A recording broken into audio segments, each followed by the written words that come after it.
atau film animasi anak-anak biasanya didominasi oleh karakter-karakter yang imut dan lucu. Ada yang menyerupai hewan lucu, ada juga menggambarkan seorang putri kerajaan yang cantik dan baik hati.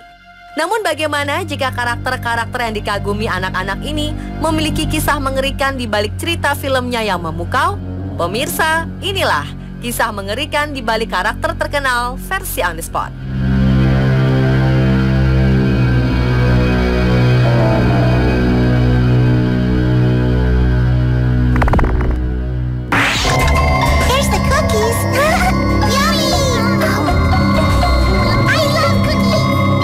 Siapa tak kenal dengan karakter kucing lucu satu ini? Ya, si imut Hello Kitty. Berbulu putih dengan tubuh mungilnya mampu membuat banyak orang merasa gemas dan jatuh cinta. Namun di balik rupa imut dan lucunya, karakter kucing perempuan ini memiliki kisah yang menyeramkan. Legenda menyebutkan bahwa Hello Kitty pertama kali dibuat tahun 1970 oleh seorang ibu di Cina. Ibu ini memiliki seorang anak perempuan yang mengidap penyakit kanker mulut. Sang ibu berkeliling mencari rumah sakit yang dapat mengobati anaknya. Namun tak ada satupun rumah sakit yang dapat menyembuhkan sang anak. Si ibu terus berjuang pantang menyerah mencari cara untuk menyembuhkan anaknya. Ia selalu pergi ke gereja untuk berdoa agar Tuhan menyembuhkan anaknya. Sekian lama usaha yang ditempuh, sang ibu putus asa karena usahanya selama ini tidak membuahkan hasil. Akhirnya sang ibu pergi mendatangi iblis meminta untuk menyembuhkan. Iblis membuat perjanjian dengan sang ibu, yaitu untuk membuat karakter iblis yang dapat diterima semua orang. Demi kesembuhan sang anak, ibu menuruti perintah iblis. Saat sang anak sembuh, ibu mendirikan sebuah perusahaan mainan dengan karakter utama Hello Kitty. Di Cina, Hello Kitty memiliki makna berbeda. Kitty di Cina berarti devil, jadi Hello Kitty berarti Hello Devil. Karakter Hello Kitty tidak memiliki mulut yang menunjukkan keadaan dari anak sang ibu yang terkena kanker mulut. Sedangkan telinga yang berdiri dan terkesan runcing adalah untuk menggambarkan tanduk. Hal ini yang membuat Hello Kitty disebut sebagai putri iblis.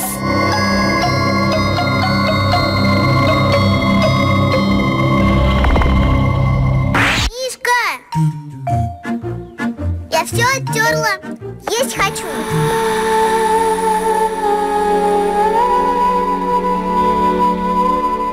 Masha and the Bear adalah film kartun yang diangkat dari kisah nyata 21 tahun silam. Karakter anak perempuan menggemaskan bernama Masha ini mampu menarik perhatian penonton tidak hanya dari kalangan anak kecil saja. Kehidupannya bersama seekor beruang dan tingkah lucunya sering membuat orang-orang yang menontonnya merasa gemas.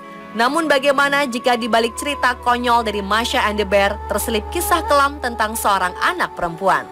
Serial Masha di sini adalah untuk mengenang seorang anak perempuan yang tewas dimakan seekor beruang sirkus yang kelaparan.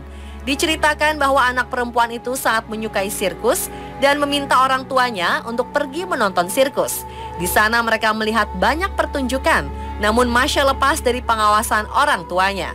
Masha berjalan mengendap-endap memasuki tempat yang ternyata adalah kandang beruang sirkus yang sedang kelaparan. Tragisnya, Masha dimakan oleh beruang itu. Karena depresi berat, orang tua Masha bunuh diri. Dalam serial Masha and the Bear, tidak diperlihatkan orang tua dari karakter Masha.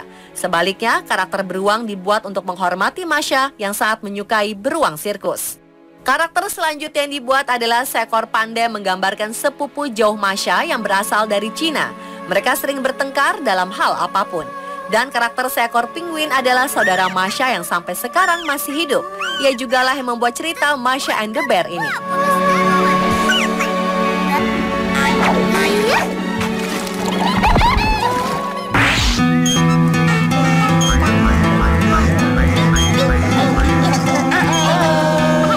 Program TV untuk anak-anak satu ini bernama Teletubbies. Tele berarti jauh dan tabis adalah jamak dari arti kata gemuk. Di balik kostum lucu dan warna-warni ini, ternyata ada makna di balik setiap karakter Teletubbies. Pertama, Tinky Winky. Karakter paling bongsor yang digambarkan dengan kostum berwarna ungu, bersuara pria, dan memiliki antena segitiga terbalik. Ia mempresentasikan dari kelompok gay. Representasi itu makin diperjelas dengan barang-barang favorit Tinky Winky, yaitu rok tutu dan tas tangan kulit merah. Dalam pandangan orang dewasa barat, ciri-ciri tersebut menandakan kelompok gay atau pria yang feminin. Selanjutnya Dipsy adalah karakter pria yang menggunakan kostum hijau dengan antena tegak lurus dan barang favoritnya adalah topinya yang memiliki makna mengenai pandangan-pandangan barat mengenai afro atau orang kulit hitam. Antena tegak lurus mempresentasikan kemaluan pria dan topi Dipsy yang sering dicopot pakai bermakna sebagai pesan dari common sense mengenai orang-orang afro. Karakter ketiga dalam Teletubbies adalah Lala. Tabis perempuan berwarna kuning yang memiliki antena lambda dan memiliki bola oranye besar sebagai barang favoritnya. Lambda pada antena Lala merupakan simbol kelompok lesbi atau penyuka sesama jenis pada perempuan. Karakter terakhir dalam Teletubbies adalah Po. Berkostum merah, mengendarai skuter, dan bersuara imut ini memiliki antena berbatang yang artinya gerbang keberuntungan. Skuter Po memiliki arti mobilitas yang memberi pesan bahwa orang-orang Asia adalah orang-orang yang mobilisasinya cepat dan suka mencari untung.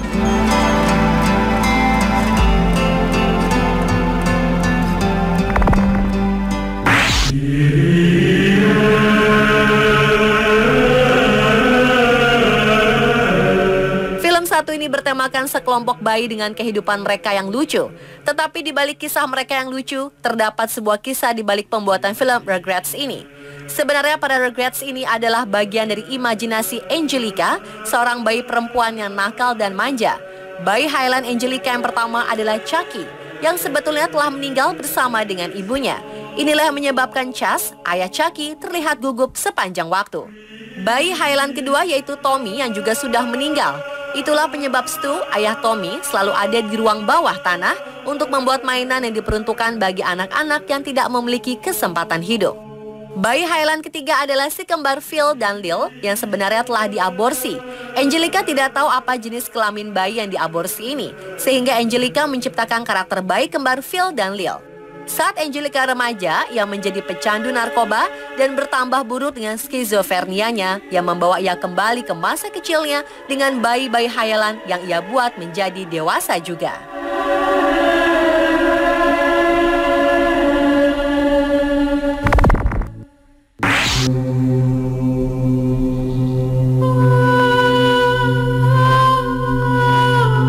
Pocahontas adalah seorang wanita pribumi yang menyelesaikan perselisihan antara Inggris dan kaum pribumi dengan kisah cintanya bersama pria Inggris. Sepintas terlihat kisah Pocahontas begitu memukau dan penuh cinta. Namun yang terjadi tidaklah seindah kisah cinta biasanya. Pocahontas diculik, diperkosa, dan dibunuh. Pocahontas ditangkap oleh pihak Inggris dan dijadikan tawanan. Suaminya dibunuh dan ia diperkosa berkali-kali hingga hamil. Kemudian Pocahontas dinikahkan dengan petani tembakau bernama John Rolfe agar kehamilannya terlihat sah. Pocahontas kemudian dijadikan simbol sebagai orang pribumi buas yang berhasil dijinakan. Pocahontas tidak sengaja mendengar bahwa orang-orang Inggris memiliki rencana untuk melenyapkan orang pribumi. Pocahontas yang berumur 20 tahun itu dibunuh dengan racun karena orang-orang Inggris takut rencana mereka disebarluaskan.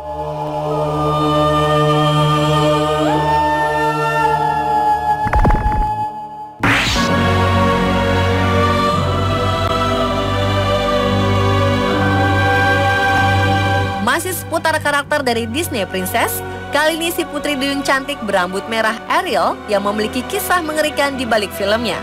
Dikisahkan Ariel si putri duyung cantik selama menjadi manusia yang dibekali dengan sebilah pisau yang tersembunyi di balik rambut panjang merahnya. Pisau itu diperuntukkan untuk membunuh siapa saja mengetahui identitas Ariel sebagai putri duyung. Ia harus melakukan hal itu untuk melindungi jati dirinya serta untuk keselamatan kerajaan Neptunus dan spesies mermaid di dalam laut agar tidak menjadi buruan para manusia. Dalam kisah cintanya, Ariel ternyata bertepuk sebelah tangan. Sang pangeran meninggalkan Ariel dan lebih memilih untuk menikahi gadis lain. Karena patah hati, Ariel bunuh diri dengan pisau yang ia bawa.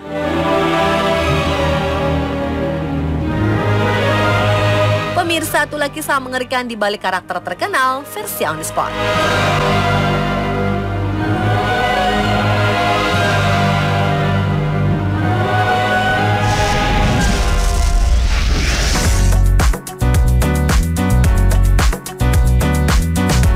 Gubernur wanita di Jepang terpaksa memberikan wewenangnya kepada pria karena dilarang masuk gelanggang sumo.